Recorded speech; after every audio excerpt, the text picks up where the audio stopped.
everyone. Welcome to WagerTalk TV. My name is Minty. Joining me today is Marco D'Angelo at Marco in Vegas on Twitter and Yanni the Greek at Greek_Gambler on Twitter. This segment, we're going to be talking about Houston at LA Chargers this Sunday. Who do we got, Marco? I'll tell you what, this is one of my best plays of the week, and I'm looking at this one, and I'm not looking at a side in this one. I'm looking at the total. You look at the Chargers here, they're 1-1 with their win being a 6-point win in overtime, and then they had a 3-point loss last week at Detroit, which was good for us. I was on Detroit. I know you were on Detroit, but I'll be the first one to be honest last week. I was holding my breath. Detroit should not have won that game, okay? The Chargers moved up and down the field, and they shot themselves in the foot every opportunity, missing field goals, throwing interceptions at the goal line. But I'll take the win. Once you take that ticket to the window, it don't matter how ugly the game was played, you got to learn from it. And what happened is we had an ugly 13-10 game, and then you look at Houston, they had an ugly 13-12 game. So what's the knee-jerk reaction? We're going to run and take the under in this game. No way, baby. I'm going over, and here's why. They did move the football up and down the field last week. And Detroit doesn't have a bad defense, okay? But they did move the ball well on them. They just, as I said, so many missed opportunities.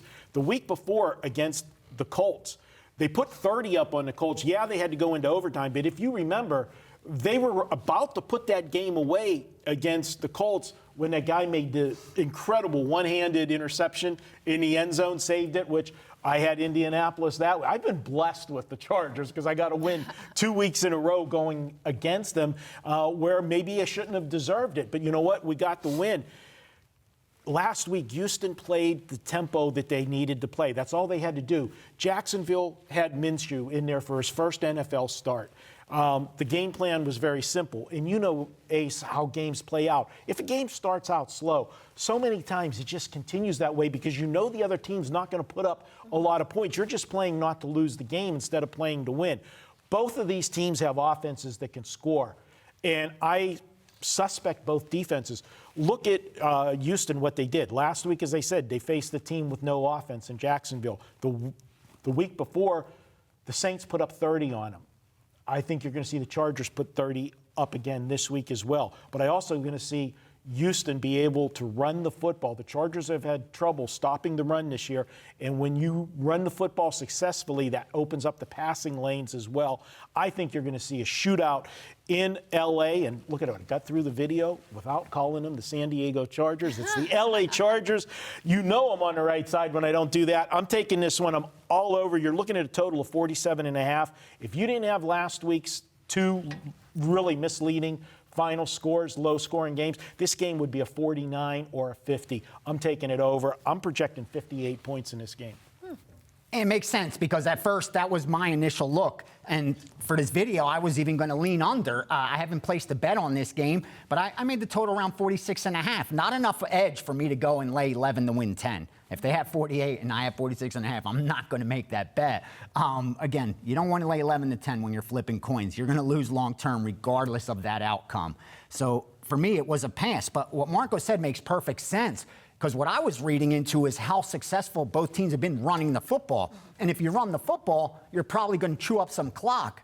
Not if you're having success, though, running the football. You know, if you're breaking 15-yard, 20-yard runs, all of a sudden it's a short field, 3 passes, and you're in the red zone. So, yeah, points may come. I'm real high on the Chargers. You know that from before the season. I have a future on the Chargers.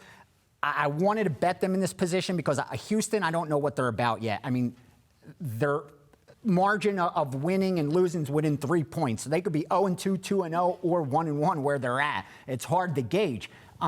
With the Chargers, I think the problem is they're giving a little too many points here. They're factoring a home field advantage that just doesn't exist. The Chargers have zero points when they play at home. It's worth nothing to them, to the betting line. And I think that's where the Houston side may offer a little bit of value at that +3, 3.5. I haven't touched it, so you're probably better off going with the over. Marco seems confident on that pick, and it made a lot of sense to me. All right. Thank you, guys. Don't forget that any 5% best bet is backed by our 150% wager bucks guarantee, where you get 150% back of the purchase price in credit.